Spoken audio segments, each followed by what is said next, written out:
Alors, du côté du Volvo XC40, ce sont les soldes, visiblement. Bah oui, parce que les ventes suivent pas, donc Volvo est obligé de réagir, hein. Étonnant que ça suive pas les ventes. Non, pas trop en fait. Déjà proposé en 4 roues motrices, la gamme du SUV électrique de Volvo s'agrandit. Une nouvelle déclinaison est maintenant proposée en version 2 roues motrices. Le Volvo XC40 Recharge reçoit un seul moteur entraînant les roues arrière, au lieu de deux sur la variante Recharge Twin, doté d'une transmission intégrale. Proposé à 46 800 euros, le XC40 Recharge Propulsion est éligible au bonus écologique de 6 000 euros grâce à une remise constructeur de 4%.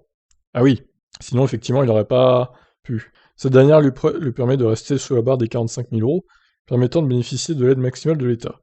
Donc une fois le bonus déduit, le XC40 Recharge reviendra ainsi à moins de 39 000 euros à son acquéreur. Il y a du mieux, c'est vrai, c'est mieux. Dans sa version propulsion, le XC40 Recharge développe 231 chevaux, ce qui lui permet de passer de 0 à 100 en 7 secondes 6. Alors, c'est pas terrible, hein, 7 secondes 6 pour 231 chevaux. Avec le Kona, je suis à peu près dans ces eaux-là, mais j'ai que 204 chevaux. Donc, bon, après, il est plus lourd sûrement. Le XC40 Recharge, ça joue. Alors, par contre, la batterie est plus petite. 69 kWh au lieu de 78. Son autonomie avoisine les 400 km WLTP, soit une valeur quasi similaire à la version Twin à deux moteurs, dont la puissance culmine à 408 chevaux. Sur la partie recharge, pas de changement, équipé d'un chargeur embarqué de 11 kW, le XC40 Recharge Propulsion tolère jusqu'à 150 kW en charge rapide.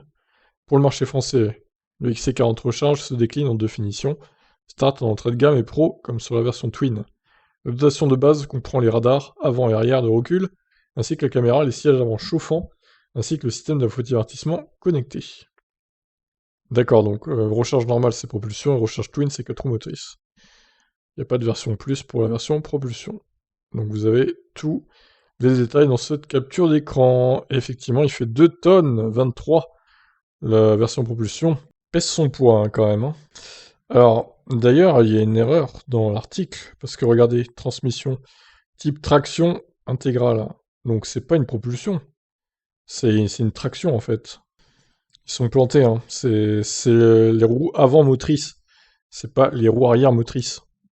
Donc attention à bien se relire dans les articles avant de les publier, parce que là, quand même, grosse erreur de la part de l'auteur. Bon bah voilà, au moins cette version aura pour elle le fait de pouvoir passer sous la barre des 45 000 euros et donc d'être éligible au bonus de 6 000, ce qui est un bon point. Après voilà, par rapport à la concurrence, ça reste quand même très cher je trouve.